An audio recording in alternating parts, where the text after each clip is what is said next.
Isa sa pinakamabilis na pag-unlad ng siyensa ay sa biotechnology. Kaya nagkakaroon din tayo ng mga bagong konsepto sa agrikultura. Regenerative agriculture is a highly productive food production system amidst climate change. Rehabilitates the entire food production system.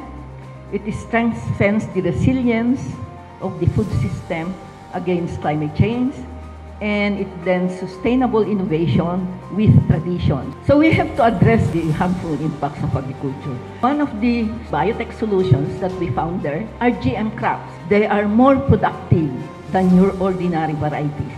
Another solution, of course, is, we have been expanding in the uplands, so we need to do some agroforestry to prevent soil erosion and also to make it more productive and more profitable for our farmers actually. Another system for upland areas. Kaya nga, po kaming programa, tawag namin SCOPSA, Sustainable Corn Production in Sloping Areas.